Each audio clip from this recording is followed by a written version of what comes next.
Imagine stepping back in time, like way back to 1979. Ah, 1979. Yeah, a time of, disco balls and big hair and platform shoes. Platform shoes, yeah. You find yourself in this, like, cozy neighborhood bar, the kind of place where everyone knows your name. Right. The music's good, the company's even better. Yeah. You're just totally at ease, Yeah. That's kind of how things were at the Firehouse Lounge. The Firehouse Lounge. In Puckett, Rhode Island. Yeah. But for 24-year-old Donna Tatterol, a night that started like any other would end in tragedy. It's really chilling how quickly that sense of normalcy can just be shattered. Yeah. And, this case, it really, I think, underscores that. Even in the most familiar places, the unexpected can happen. Exactly. And that's what makes Donna's story so unsettling. Yeah.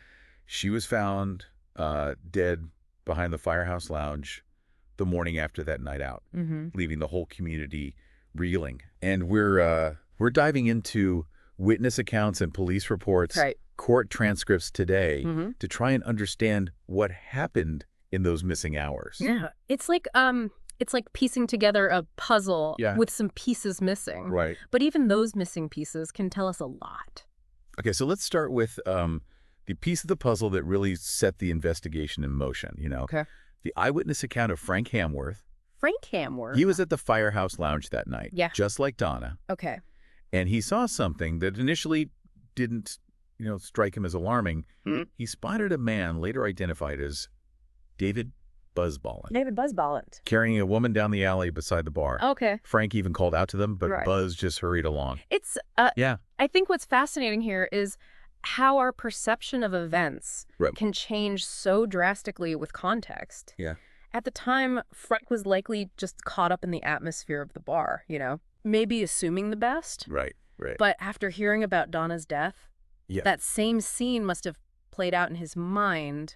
Oh, yeah. With a whole new layer of significance. Yeah, it's like a sudden shift in focus where something you dismissed as ordinary becomes a potential clue. Yeah.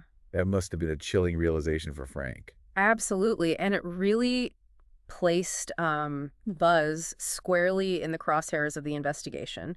The problem was Buzz claimed he was in another town that night at a bar called Lupos's Heartbreak Hotel in Providence. Oh, okay. A seemingly solid alibi. A solid alibi? Yeah. But as we often see in these cases, alibis aren't always what they seem. Exactly. And the cracks in Buzz's story began to show when investigators spoke to Manuel Pimento, a friend of Buzz's. Manuel Pimento. Yeah. Manuel told police that he'd actually picked Buzz up in a taxi that night. Okay. Not in Providence, but in Puckett. So it's already a major contradiction. Yeah. Buzz said he was in Providence. Right. But his friend says he was in Puckett. And it gets even more interesting. Right. Manuel said he and Buzz then went to Howard Johnson's. Oh, wow. For milkshakes and fries, which, by the way, classics. Sounds like a classic late-night move. Yeah. And then, you guessed it, to the Firehouse Lounge. Wow, talk about a direct hit to that alibi. Yeah. Not only was Buzz not in Providence, but now there's a witness placing him. Right. At the very scene where Donna was last seen alive. Precisely. And with this new information, the investigation took a dramatic turn, leading to what would become a highly publicized trial. A highly publicized trial. Yeah. So we've got, like, a shaky alibi and a witness placing Buzz at the scene. Yeah. I mean, you'd think that would be an open and shut case, right? You'd think so. But trials are rarely that straightforward, right? Remember, the burden of proof is on the prosecution to prove guilt beyond a reasonable doubt. Right. And in this case, the defense was ready to fight. Okay, so let's talk about the trial itself. Okay. What were some of the key moments? Well,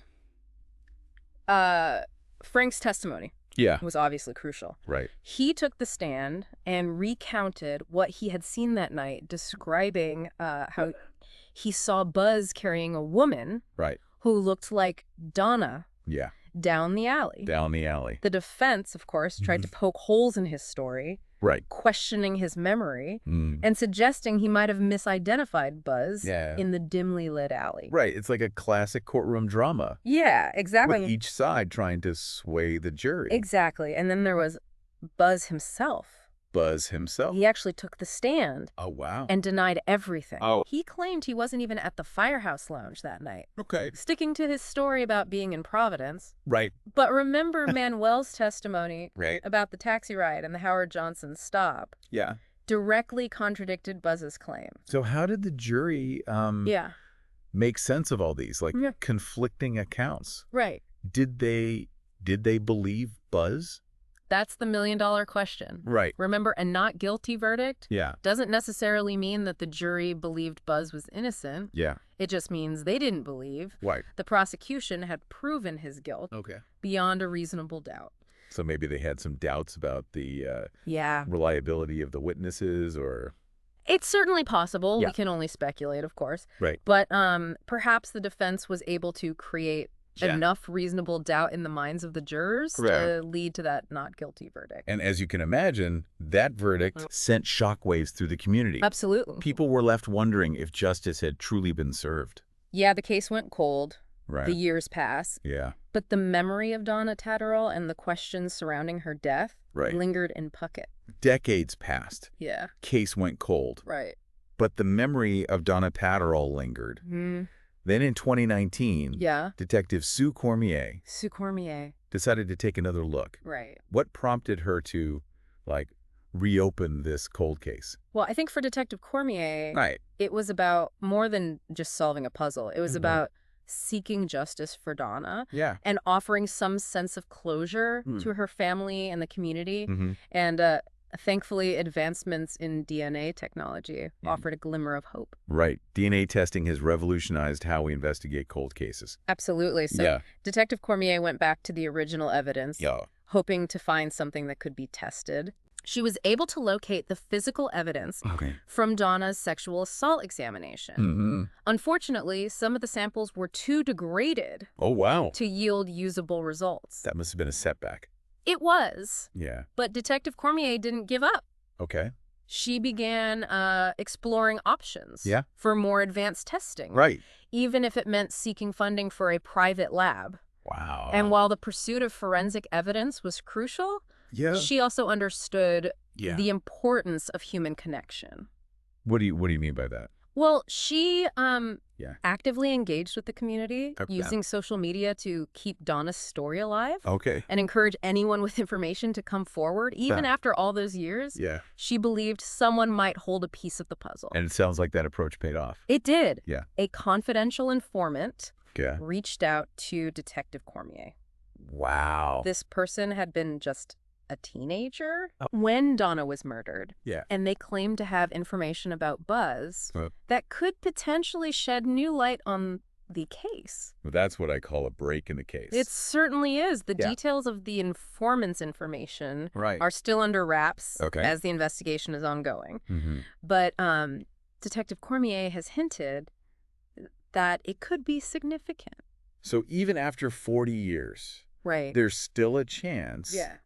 that the truth about what happened to Donna Tatterol Mm-hmm. might finally come to light. It's a reminder that Yeah. sometimes justice takes time. Right. It takes persistence. Yeah. And it takes a willingness to revisit old stories with new eyes and new tools. Yeah. And in Donna's case, it seems that even after all these years, Right. the search for answers is far from over. It's incredible to think after 4 decades, Right. Donna's case might finally see some resolution. It really is. But even with this new information, Yeah. there's still so many unanswered questions. You're right. We're left to ponder Yeah. what really happened to Donna in those missing hours. Yeah. Did the jury make the wrong call back in 1980? Right. Will this new lead from the confidential informant be the key to unlocking the truth? Yeah. It's the weight of these questions Yeah. that makes this case Yeah. and so many cold cases like it so captivating. It's like, Yeah. we have this like Right. innate human need to make sense of tragedy, I think so. find like Yeah. some meaning in the loss. And Right. when those answers elude us, Yeah. it creates a void, Yeah. a sense of Right. unfinished business that can linger for years. Perfectly put. Yeah. Yeah. It's that feeling of incompleteness that Yeah. keeps us engaged, hoping that even after all this time, the truth can still surface. Yeah. But even if definitive answers remain out of reach, Yeah. Donna's story has a legacy that goes beyond the specifics of the case. You're right. Yeah. It reminds us that even in seemingly safe, familiar settings, danger can exist. Absolutely. And it highlights the importance of trusting our instincts. Right. Speaking up when something feels wrong. Yeah. Even if we initially dismiss it. That's a crucial point. Yeah. We often second guess ourselves, especially in social situations, not wanting to make a fuss or whatever. Yeah. But Donna's case tragically demonstrates the potential consequences of ignoring those gut feelings. Right. Imagine if someone had noticed something off that night. Right. Questioned Buzz's behavior. Yeah.